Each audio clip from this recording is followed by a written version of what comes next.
took medication when I was a kid. Everyone said I would outgrow it, so I stopped taking the medication in college. Everything is so hard now. I hate math. It's so boring. I know I'm bad at it, even though my teacher says I'm not.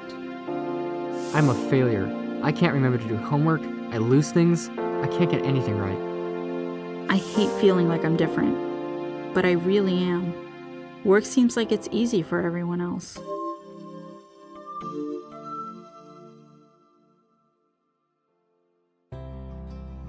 These are the voices of people with attention deficit hyperactivity disorder, or ADHD. Millions of American children, teenagers, and adults experience this disorder, which makes it hard to concentrate, pay attention, organize, and focus. Their lives are complicated because of it. I know. One of these voices is mine. I was diagnosed with ADHD when I was 9. Most kids with ADHD start to struggle with symptoms even earlier than that.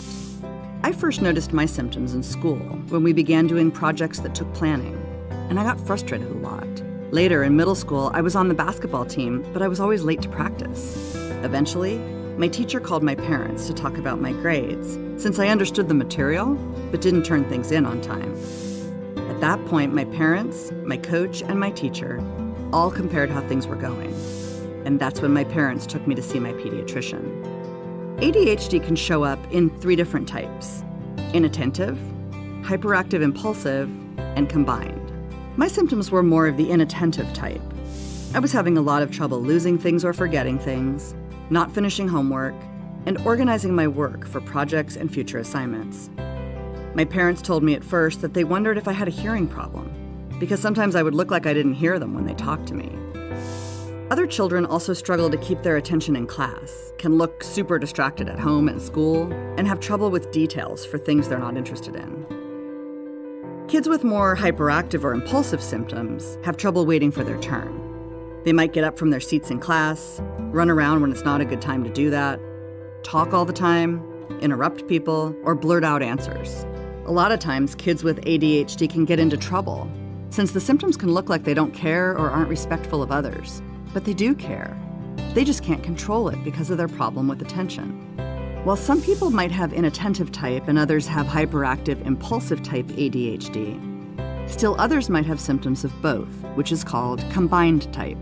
If people show 6 symptoms from either of the first 2 types, or a combination of them adding to 6, they fit the diagnosis.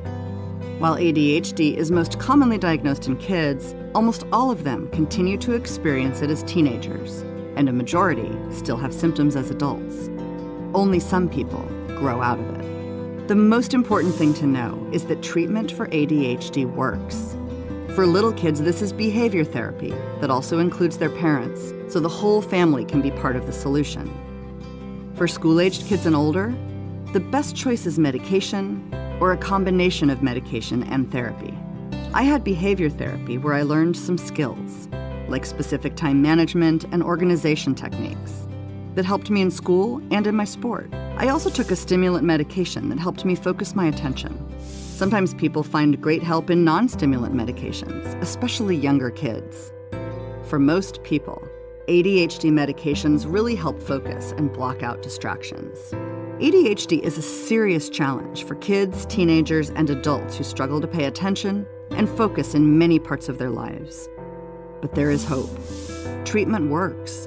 School wasn't easy for me, but with my therapy and medication, I learned what I needed to do to make it work. People go on to do well in school and succeed in their lives and careers, in spite of and because of their ADHD. I know. I did.